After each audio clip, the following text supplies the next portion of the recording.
Assalamualaikum warahmatullahi wabarakatuh. Saya Nadia Rahma Utami, NIM akhir 007 dari kelas SA. Kali ini saya akan membahas kasus aktual dalam praktik bisnis syariah, yaitu permasalahan ketidakjelasan akad dalam transaksi jual beli online pada marketplace berbasis syariah. Di era digital ini, semakin banyak orang yang berbelanja lewat internet atau secara online, baik itu di komputer atau smartphone. Toko online untuk berbelanja tersebut dinamakan e-commerce. Memilih produk yang akan dijual. Pikirkan di mana dan bagaimana cara mendapatkan produk tersebut. Apakah akan membuat sendiri, mengambil dari pemasok, atau menjual sebagai reseller. Kemudian, uji apakah produk tersebut layak dijual. Anda perlu melakukan pengujian kelayakan ini, meski hanya skala kecil. Misalnya, tanya kepada kerabat, atau lakukan survei dengan memberi contoh produk. Riset, persiapan, dan merancang bisnis.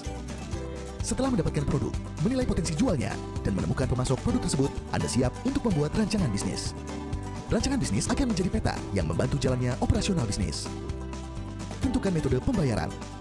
Pilih metode bayar yang memudahkan Anda dan konsumen melakukan transaksi. Fasilitas pembayaran biasanya telah tersedia jika Anda berjualan melalui e-commerce. Namun jika Anda berjualan melalui media sosial, opsi transfer bank atau menggunakan kris dapat menjadi pilihan. Pilih e-commerce untuk berjualan. Berbagai e-commerce terkemuka di Indonesia dapat Anda pilih. Untuk lebih memaksimalkan potensi pasar, Anda juga bisa membuka toko di semua e-commerce sesuai dengan preferensi Anda. Tunggu apa lagi? Yuk, mulai berusaha di e-commerce. Permasalahan ini cukup sering terjadi dan relevan dengan kehidupan kita sehari-hari, terutama di era digital seperti sekarang. Mari kita bahas bersama.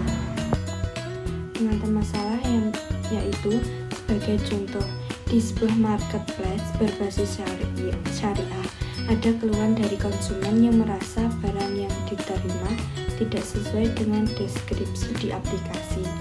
Sebagai ilustrasi, seseorang membeli pakaian yang disebutkan berbahan katun premium, tetapi saat barang datang ternyata bahan kainnya kasar dan tipis.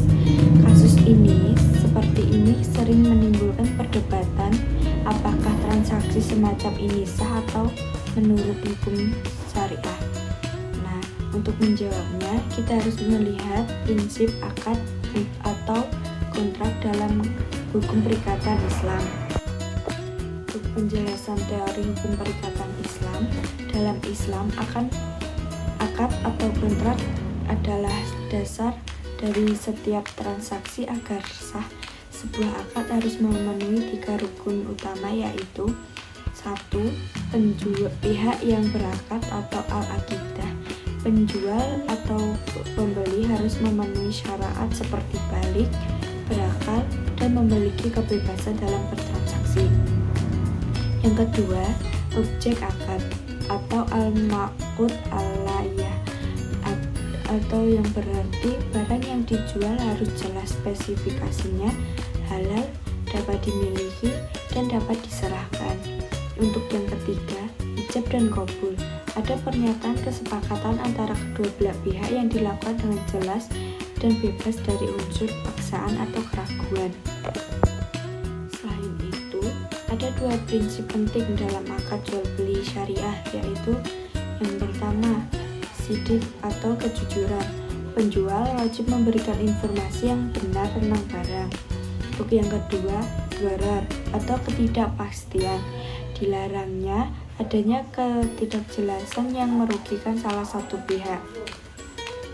Untuk analisis kasus ini, pada kasus marketplace ini, ketidakjujuran penjual dalam mendeskripsikan barang melanggar prinsip sadik. Barang yang tidak sesuai deskripsi juga menciptakan unsur gharar karena konsumen merasa tertipu akibat ketidakjelasan informasi. Secara hukum, akad semacam ini menjadi cacat karena tidak memenuhi syarat sahnya objek akad. Jika akad batal, maka transaksi ini seharusnya tidak sah dalam hukum Islam. Ketidakjelasan ini juga bertentangan dengan surat Al-Baqarah ayat 188 yang melarangnya memakan harta orang lain dengan cara yang batil. Dalam konteks ini, marketplace berbasis berbasis syariah seharusnya memastikan bahwa setiap transaksi yang terjadi tidak hanya mematuhi hukum positif, tetapi juga sesuai dengan prinsip syariah. Untuk solusi dari analisis tersebut, ada beberapa solusi yang dapat diterapkan, yaitu penjual wajib memperbaiki transparansi dalam mendeskripsikan barang sesuai dengan kondisi nyata, atau memberikan kebijakan pengembalian barang jika terjadi ketidaksesuaian. Yang kedua, marketplace menyediakan panduan dan aturan yang ketat terkait deskripsi tersebut, mengawasi transaksi dan memberikan penalti pada penjual yang melanggar prinsip syariah.